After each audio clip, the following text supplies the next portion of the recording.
It's 1974 in Northern California. A government engineer stands on the tarmac of a remote testing site. He's quiet, focused. He's spent the last 5 years working on a propulsion system that doesn't burn fuel, it bends space. He writes it in his field journal. No exhaust, no heat signature, perfect lift. We cracked it, but I'm not allowed to say we did. He tells his wife he's getting promoted. He tells his kids he'll be home more often. But 2 weeks later, the project is shut down. The lab is sealed. The journal disappears. And he stops coming home altogether. When they finally get a call from a government liaison, they're told there was an accident. But there's no body, no casket. In the name of the program, it never existed. Years later, when Tic Tac shaped craft starts showing up on Navy radar, his son recognizes the flight pattern.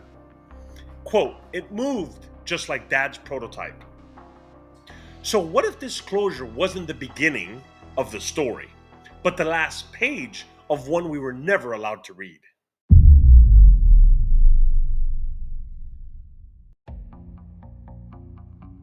NASA called it a tragedy. The Challenger, Columbia, Apollo first.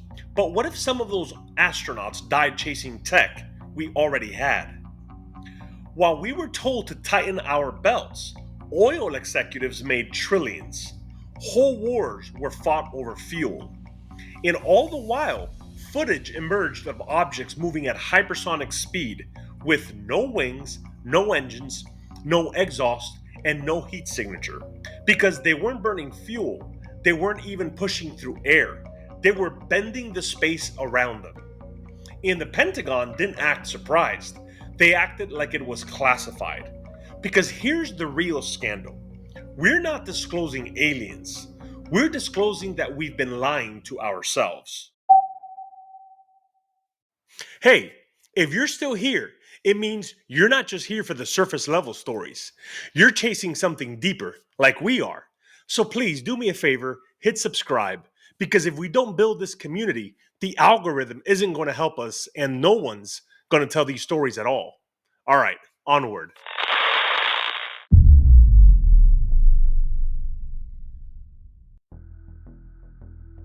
Let's say this plainly, because the story you've been told is upside down. They don't want to tell you UFOs are real because aliens are here. They want to tell you UFOs are real so they can finally admit what they've been hiding. Because we already have the tech, not from scratch, not reverse engineered overnight, but built quietly and without oversight over the last 70 years. And now they've reached a problem. They need to start using it. They need to roll it out. But they can't do that without answering one terrifying question. Where did this come from? Because the answer would rewrite the last century. It would expose that we've had energy systems capable of replacing oil, coal, gas, and nuclear since the Eisenhower administration. It would expose a global lie, one measured not just in dollars, but in lives. So this isn't about little green men. It's about macroeconomic control, technological suppression, and the slow, coordinated unveiling of a future they've already built. And if that's true, then the alien part is the least dangerous secret.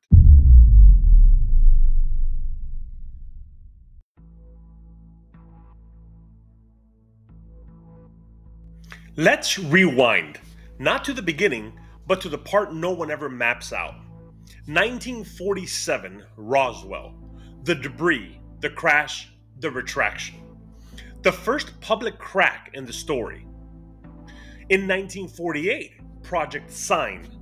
The US Air Force's first official investigation into flying discs. In 1952, Washington, D.C., the UFO flap, where dozens of unknowns over the nation's capital. Radar confirmed, scrambled jets, no explanation. But here's the pattern that matters.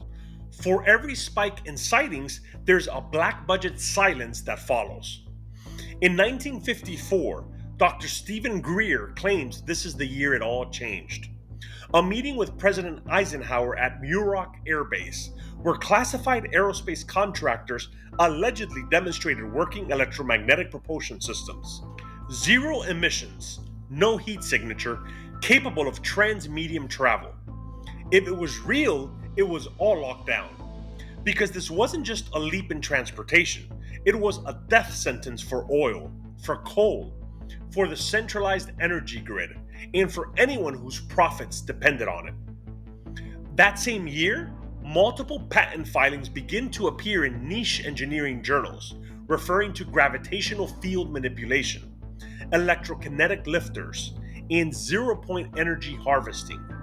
Most are ignored, some are classified, a few simply vanish. Now follow the dots. 1960s to 70s, public UFO interest explodes. So do secret budgets. DARPA, ARPA, and the National Reconnaissance Office expand operations. 1989, Bob Lazar goes public with claims of reverse engineered propulsion at S4. He's ridiculed, then followed, then proven partly right. Element 115 did exist. Then in 1995, Project Stargate declassifies files on remote viewing, but ignores the electromagnetic anomalies recorded during sessions. In 2001, Disclosure Project press conference. 20 plus military and government insiders testify. Networks cut coverage within 48 hours. Then 2008 to 2020, FOIA documents begin to leak. Patents for spacecraft using inertia mass reduction filed by Navy engineer Salvatore Pais. Defense Department confirms their reality but downplays their use. Meanwhile, budgets grow, sightings increase, whistleblowers multiply. Then suddenly, 2023, Congress holds open hearings. UFOs are now UAPs. The stigma's gone. The media's on board. But why now? Because disclosure isn't spontaneous. It's not some noble gesture. It's permissioned. It happens when they need it to happen. And right now, they need a cover story for something that's about to go very, very public.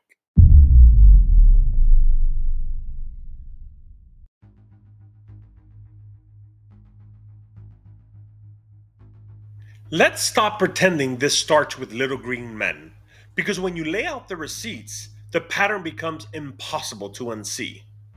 Let's talk about the patents. Start with Salvatore Pais, the man who filed not one, but a series of US Navy patents between 2016 and 2019. One in particular, titled Craft Using an Inertia Mass Reduction Device. Translation: a ship that manipulates space-time itself to eliminate mass. Exactly the kind of motion Tic Tac UAPs were observed making.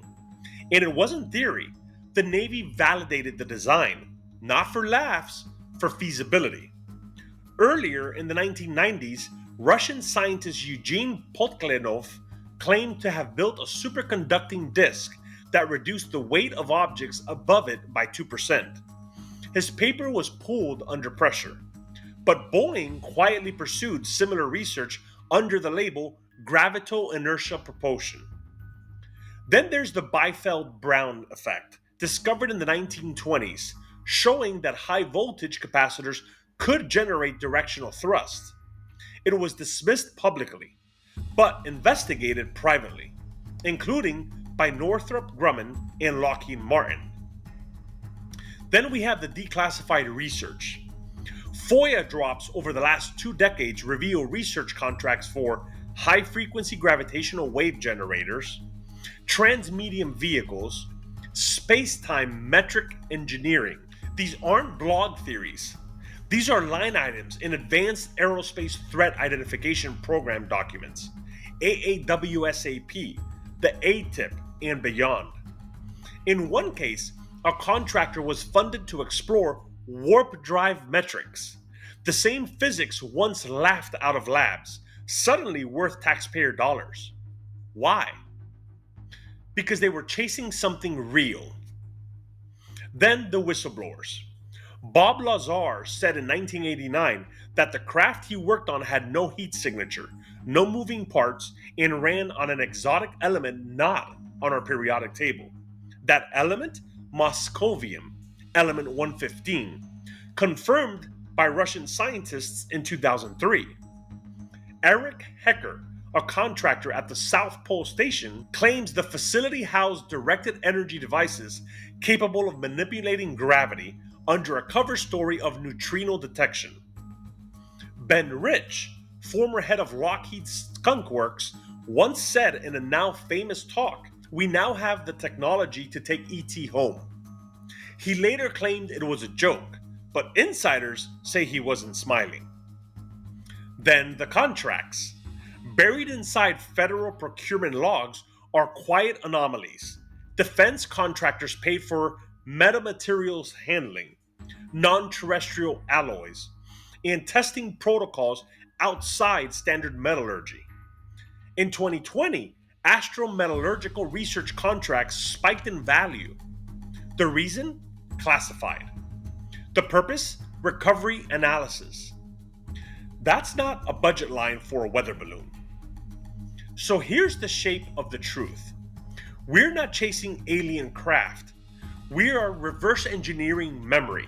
And if that memory includes gravity defying propulsion, zero point energy, or field based cloaking, it's not because aliens brought it to us. It's because someone somewhere found it first and decided we weren't ready.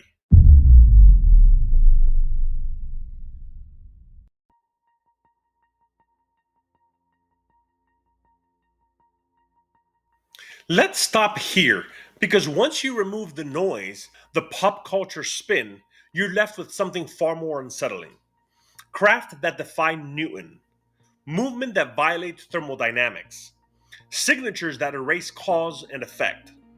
And if we're finally willing to admit they're real, then we have to ask, how are they doing it? So let's start with what's missing in every official UAP video. No sonic boom, no thermal plume, no chemical exhaust. The Pentagon's own infrared sensors confirm this. These objects accelerate instantaneously without producing heat, which violates every known propulsion model based on combustion or reaction mass. Unless they're not using reaction at all, they're using the field around them. They're using field propulsion. In other words, bending the medium, not pushing through it. This is where mainstream physics quietly opens a back door. The most supported fringe theory here is electromagnetic field propulsion, a class of technology that manipulates spacetime geometry itself. Not metaphorically, literally. According to public facing DARPA research and DoD funded white papers, the Alcubierre metric, a real solution to Einstein's field equations, describes a way to compress spacetime in front of a craft and expand it behind. The result? The craft moves without moving. No inertia, no g-forces, no heat trail, and no known physics violation, because locally the craft remains still. This warp bubble concept was once sci-fi.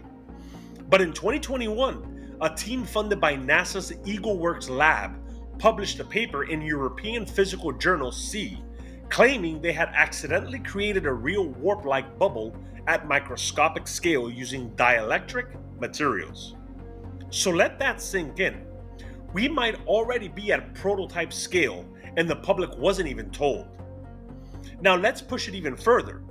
Independent researchers like Townsend Brown discovered in the 1950s that under extreme electrostatic voltages, asymmetric capacitors appeared to generate lift even in vacuum chambers. It was dismissed as ionic wind, but modern lab replications under extreme control conditions show residual force effects unaccounted for by standard models. Add in recent military funded experiments on ferroelectric spintronic materials, and you get the potential for localized gravitational manipulation via high frequency EM fields. Okay, so translation for all this: electricity that messes with mass. which means propulsion without engines, acceleration without explosion, just controlled distortion of the medium we exist in. So now we move to the bedrock of fringe propulsion, the vacuum itself, because the vacuum of space isn't empty. According to quantum field theory, it's a seething foam of virtual particles blinking in and out of existence. And several black budget documents, most notably those adjacent to the Defense Intelligence Reference Documents, DIRDs, from AAWSAP, explicitly state this. I quote, manipulation of the vacuum energy density is theoretically sufficient to produce non-inertia movement. In other words, if you can tune into the quantum fluctuations of the vacuum itself, you could create a self-generating power source and possibly the propulsion field to ride it. This is the foundation of zero-point energy research. And while publicly dismissed, it continues to receive classified funding as confirmed by multiple FOIA wins and whistleblower accounts. And here's where it gets even stranger. Many recovered craft accounts describe no visible interface, no throttle, no joystick, no instrumentation. Some insiders claim these vehicles are consciousness reactive, navigated by the pilot's intent through field resonance. Now, this might sound wild until you realize that brainwave controlled drones are already publicly available as toys, and that DARPA's next gen neurotech division has invested millions into non invasive cognitive interfaces since 2014. So, what if the real advancement wasn't tech, it was interface? Let's redraw the blueprint. Not a spaceship, but a field bubble, a gravity surfing capacitor, a neural linked craft that bends the vacuum.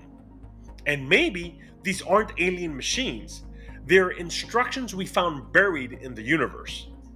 And if we didn't build these machines from scratch, maybe we were just smart enough to copy the wreckage.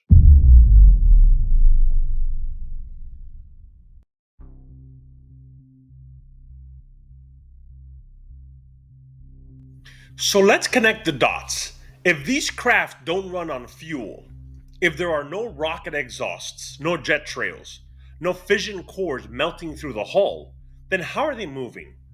Because whatever they're doing up there, they're doing it with zero emissions, zero combustion, and zero burn. The Pentagon admitted it. The Tic Tac UAP tracked by infrared sensors show no heat signature, no plume, no radiation spike, no visible method of propulsion, which leads to a truth that's more explosive than any alien theory. We're not looking at vehicles, we're looking at power stations. Because high voltage propulsion equals free energy. According to whistleblowers like Dr. Stephen Greer, and backed by early aerospace journal entries from the 1950s, these vehicles aren't running on fuel at all. They use what's called electromagnetic field propulsion, a system that manipulates gravity through high voltage charge differentials and localized space-time distortion. In plain English, they bend reality just enough to slip through it. This isn't just a way to fly, it's a way to power everything. For the past 68 years, Greer said, we haven't needed rockets, jets, gas, engines, or any of it. And here's where the math gets criminal. If this technology was operational since the 1950s, as claimed by Lockheed Skunk Works engineers and early black budget insiders, then every war for oil, every death from energy poverty, every environmental collapse was optional. But it gets worse. This isn't just about engines, it's about foundation of global control. The US dollar for decades has been backed not by gold, but by oil. The petrodollar agreement forged in the 1970s ensured that all international oil transactions had to be made in USD, giving America global economic leverage. Now imagine if energy became free. If villages in the developing world didn't need refineries or pipelines, if every home could pull vacuum energy out of the quantum field like a Wi Fi signal from the air, the whole geopolitical equilibrium collapses. Oil futures die overnight. Nations based on resource extraction crumble. And the US loses its central axis of power.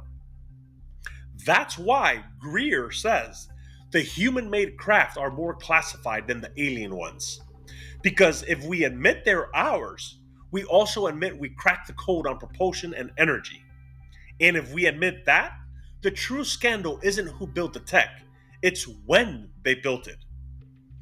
So let's play this out for shits and giggles.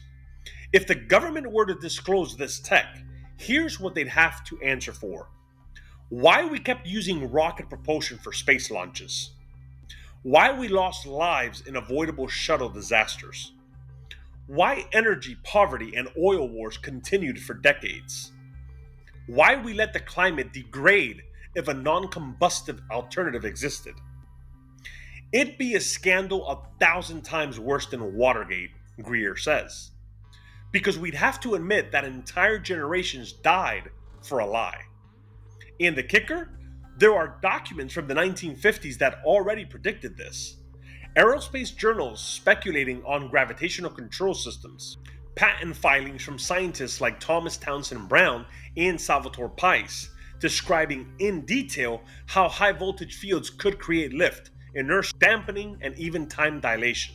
They didn't just imagine this stuff, they built it. So, why disclose all this now? Here's the final twist in the circuit. We're not disclosing to admit the truth. We're disclosing so that the use of this tech can be normalized. If governments, militaries, and corporations are ready to deploy this technology on the battlefield, in the sky, or even in energy markets, they first need public permission. And that permission only comes after disclosure. Because if this tech just appears one day, without explanation, without precedent, we might ask where it came from. And worse, why we didn't get it sooner.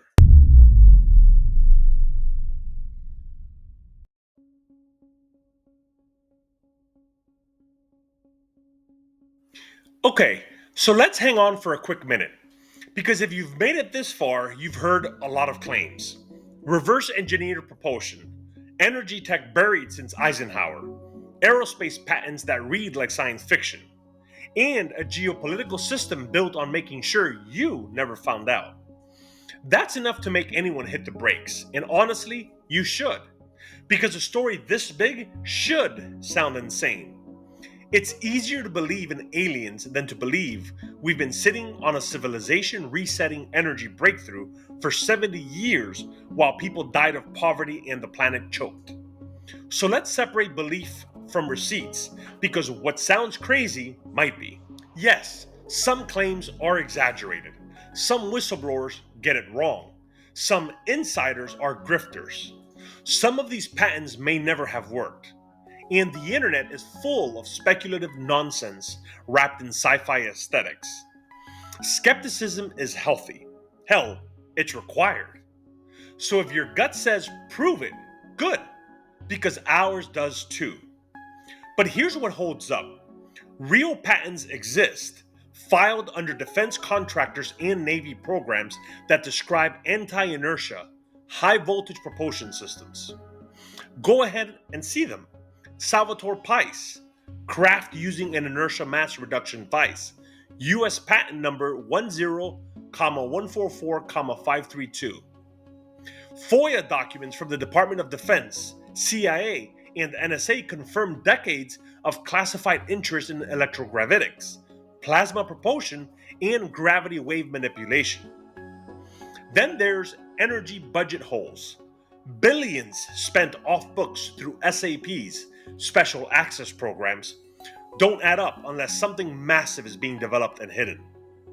Infrared sensor data shows heatless craft violating known flight physics, and the Pentagon doesn't deny it. They just say, we don't know what it is. And most importantly, no one has debunked the core claim. Not the energy, not the propulsion, not the timeline of suppression.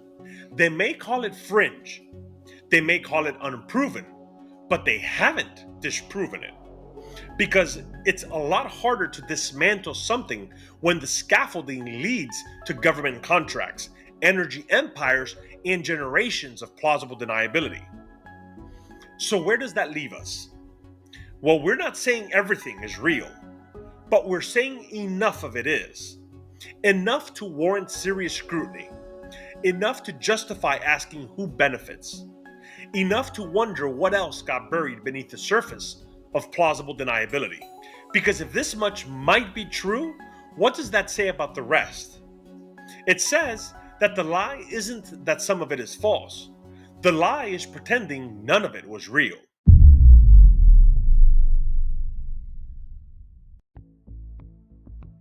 Now, let's be honest. This level of suppression, this many breadcrumbs, this much risk, that doesn't happen by accident. This was managed, curated, permissioned. And now that the curtain's starting to lift, we need to ask the hardest question of all. Who pulled the strings? And who's letting them go? Let's go through the usual suspects. Start with the agencies that don't just traffic in secrets, but architect them. The alphabet agencies.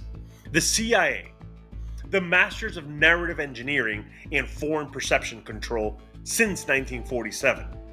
The NSA, Information Warfare Command. Total signal surveillance. You don't roll out a new global narrative without them knowing. The DIA, the Defense Intelligence, specialized in deep black tech acquisition and threat modeling. If a craft enters our airspace and violates physics, they're first in line to study it. And the Department of Energy, the one nobody talks about. But in terms of black budget authority, they may be the real kingpin. They oversee nuclear, space, and advanced propulsion programs, shield classified labs from FOIA, and controls the facilities most likely to hide exotic materials. These agencies don't operate alone because truth suppression is a team sport. Now let's look at the defense contractor pipeline. What happens when you want to build something with no oversight? You hand it off to Raytheon, Lockheed Martin, Northrop Grumman, and SAIC, to Bigelow Aerospace, who just happened to have a contract for storing anomalous materials. You create unacknowledged special access programs, USAPs, black holes in the budget where $50 billion a year, billion, disappears into exotic R&D. And when Congress comes knocking, you say that's classified. Next up, the weird and convenient AARO distraction. In 2023, the Pentagon formed the All-Domain Anomaly Resolution Office, AARO, to investigate UAPs. Sounds like progress, right? But buried in their charter is a glaring omission. Their scope explicitly excludes any craft known to be of US origin. So let that sink in. If we already have exotic tech built domestically via reverse engineering or classified programs, they're not looking at it or not admitting to have looked at it. That's not transparency, that's sleight of hand. They've set up the public-facing office to chase the mystery, the green little aliens, while the real story stays quarantined behind contractors and non-disclosure agreements. So what we're looking at is the blueprint for silence. This playbook isn't new. Project Blue Book, designed to debunk sightings, not investigate them. Majestic 12, alleged shadow committee controlling access to alien intelligence and tech since 1947. It's been dismissed as hoax, but oddly never fully discredited in FOIA circles. CIA perception management. Declassified operations like Mockingbird proved the government's history of planting narratives in media, both domestic and foreign. This isn't theory, it's history. Which means the disclosure you're seeing now isn't the truth, it's the rollout. So why now?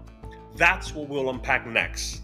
Because when intelligence agencies give the green light on a global shift in narrative, they're not just following the truth, they're managing it.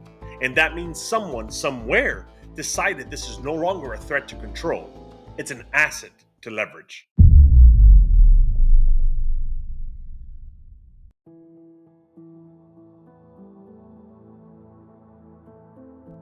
Let's say for a moment that everything up to this point is true. Let's say we really did crack zero point energy. Let's say electromagnetic propulsion isn't science fiction, it's suppressed legacy tech.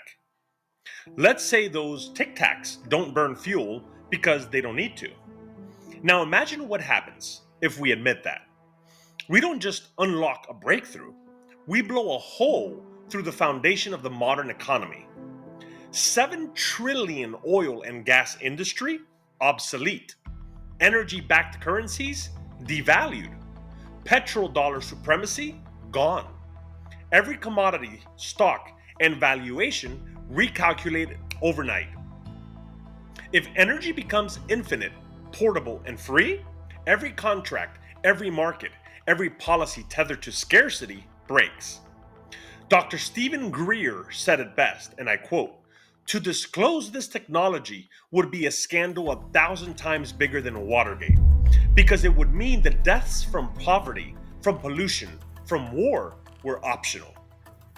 So this wouldn't just be a revelation, it would be a reckoning. Think geopolitically. Why does the US fund proxy wars? Why do we topple regimes? Why do we deploy carrier groups around the globe? The answer? Resource control. Now imagine a world where every home has its own energy generator. No pipelines to protect. No shipping lanes to guard. No petrodollar deals to enforce. No need for empire. That's not progress. That's mutiny against the entire power structure. We were told we need more drilling. This is the cost of modern life. But if we already had a better way, then we didn't just choose oil, we chose suffering. 9 million deaths per year from fossil fuel pollution. Children without electricity while black budget labs hummed in secret. An entire planet sold a lie so someone else could own the truth. You don't have to believe every claim. You don't have to buy every whistleblower story. But even a partial leak, one breakthrough, one confirmed system would be enough to unravel the lie. And that's why this couldn't be a press conference. It had to be a slow drip, a reframing, a rollout. Because disclosure doesn't just admit something new, it admits everything old was rigged.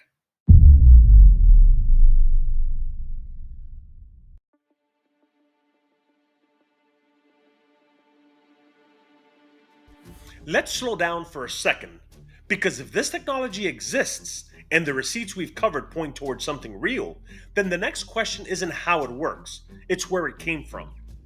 And this is where the silence gets louder. You'll notice something strange in almost every government UFO disclosure effort, from the Condon report to the AARO office in 2023. They always stop short of asking, where did this technology originate? Or even stranger, who built it? That question, more than any other, seems off limits. In 1997, former Lockheed Skunk Works director Ben Rich was allegedly quoted saying this. One widely cited but unverified source attributes to Rich a quip about breakthroughs locked behind black budgets, saying only divine intervention could free them. Statements like that don't come from fringe theorists. They come from engineers, directors, and insiders. The people tasked with building things most of us will never see. And time after time, from Bob Lazar to Eric Davis to high clearance Pentagon briefings, we see the same whisper that maybe this tech wasn't born in a lab, maybe it was recovered. Now, to be clear, this doesn't mean little green men. It doesn't mean we know where it came from. But maybe disclosure isn't a reveal at all. Maybe it's a rollout. Not because we just discovered something alien, but because they finally needed an excuse to use something they've kept hidden. So they staged the discovery. They let the story drip out. And when the public's ready, they say, "We've cracked it." They'll claim it's all thanks to a recent recovery. But that might be cover for decades of classified breakthroughs. Because maybe we're not on the verge of a new era. Maybe we've just been locked out of it.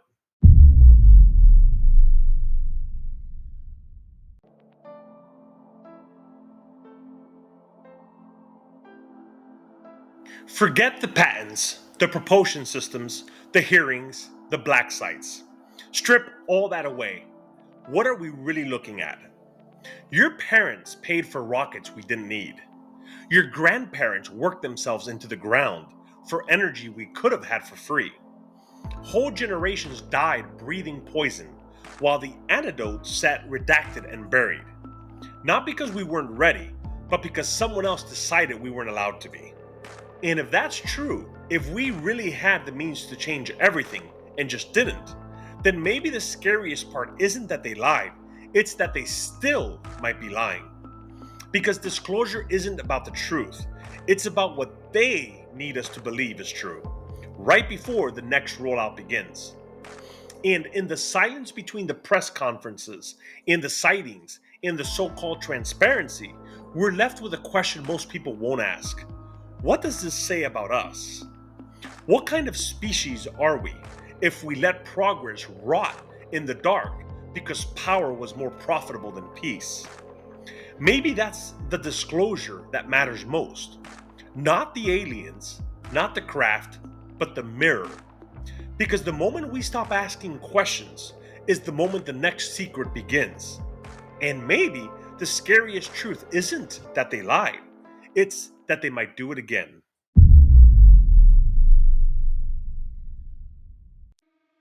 There's no neat way to wrap this one up. If even a fraction of what we've just explored is real, then we're not living in an age of discovery. We're living in the aftermath of suppression. But here's the thing, you're not crazy for asking questions. You're not gullible for staying curious. You're not alone in wondering if the truth is still out there, buried under patents, sealed behind contractors, or sitting in a hangar marked eyes only. If this kind of investigation matters to you, if you want more truth and less theater, please subscribe and share this episode with someone who still thinks for themselves. And if you want to help keep this work alive, you can support the channel directly at patreon.com/divergentfiles. Just $3 a month helps us stay independent, ad-free, and fiercely truth-first. Because the noise is getting louder, and the only way to fight it is to stay grounded in something real. So stay curious, stay awake, and remember you are truly appreciated.